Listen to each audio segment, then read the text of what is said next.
প্রায় ৩৫,০০০ মুসল্লি একসঙ্গে নামাজ আদায় করার জন্য প্রস্তুত করা হয়েছে জাতীয় ঈদগাহ ময়দান। দক্ষিণ সিটির প্রশাসক শাহজাহান মিয়া জানিয়েছেন, সকাল ৮:৩০টায় অনুষ্ঠিত হবে ঈদ জামাত। রাষ্ট্রপতি ও প্রধান উপদেষ্টা জাতীয় ঈদগাহে নামাজ আদায় করবেন। বিশেষ নিরাপত্তা ব্যবস্থা নিশ্চিত করবে পুলিশ, র্যাব ও অন্যান্য আইনশৃঙ্খলা বাহিনীর সদস্যরা। বিস্তারিত জানাচ্ছেন সুমন মাহমুদ। প্রতিবারের মতো এবারও ঈদ উল ফিতরের প্রধান জামাত অনুষ্ঠিত হবে জাতীয় ঈদগাহ ময়দানে।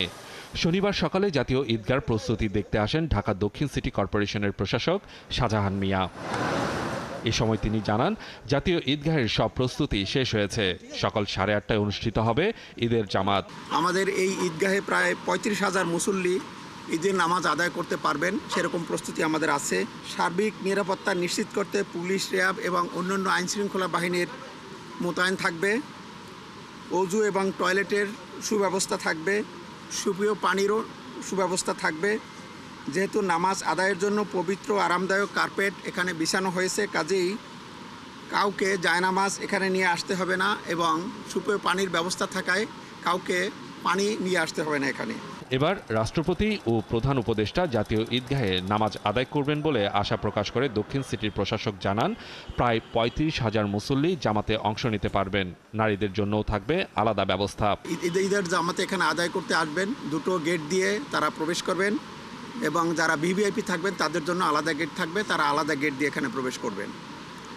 এছাড়া মহিলাদের জন্য আমাদের সুব্যবস্থা আছে, তাদের জন্য পৃথক আমরা প্রবেশের ব্যবস্থা রেখেছি। যদি বৃষ্টি বা প্রতিকূল আবহাওয়া থাকে তাহলে বাইতুল মোকাররম জাতীয় মসজিদে সকাল ৯টায় ঈদের জামাতের ব্যবস্থা রাখা হয়েছে। এখন পর্যন্ত আমাদের কাছে যে খবর আছে তাতে আবহাওয়া খারাপ হওয়ার কোনো সম্ভাবনা নাই। তারপরও যদি হয় সেক্ষেত্রে আমরা বাইতুল মোকাররমে জাতীয় মসজিদে সেখানে সকাল ৯টায় আমরা ব্যবস্থা রেখেছি। এদিকে পুরাতন বাণিজ্য মেলার মাঠে লক্ষাধিক মুসল্লির জন্য আয়োজন করা হয়েছে ঈদ জামাতের। আয়োজনের ৯০% কাজ শেষ করেছে ডিএনসিসি। প্যান্ডেল থেকে একদম চিনমূর্তির পাশ পর্যন্ত এটা টোটালি আমরা আয়োজনে রাখতেছি। ইনস্ট্যান্ট যদি প্রয়োজন হয় আমরা কার্পেট এবং যা যা দরকার নামাজের জন্য সব ব্যবস্থা আছে, সেই হিসাবে আমরা লক্ষাধিক ধরতে পারি। স্থানীয় সরকার মন্ত্রণালয় সহ বেশ কয়েকজন উপদেষ্টা এই জামাতে নামাজে অংশ নেবেন। জামাত শেষে ঈদ আনন্দ শোভাযাত্রা সহ বিভিন্ন অনুষ্ঠান ও মেলার আয়োজন রাখা হয়েছে। আমাদের মাননীয় উপদেষ্টা কয়েকজন আসার কথা, তবে এলজিইডি উপদেষ্টা কনফার্ম উনি থাকবেন। আমাদের প্রশাসক মহোদয় থাকবেন, সরকারের ঊর্ধ্বতন কর্মকর্তারা থাকবেন, সচিব মহোদয়রা থাকার কথা আছে। পুরাতন বাণিজ্য মেলার মাঠে একমাত্র জামাতটি অনুষ্ঠিত হবে সকাল ৮:৩০টায়।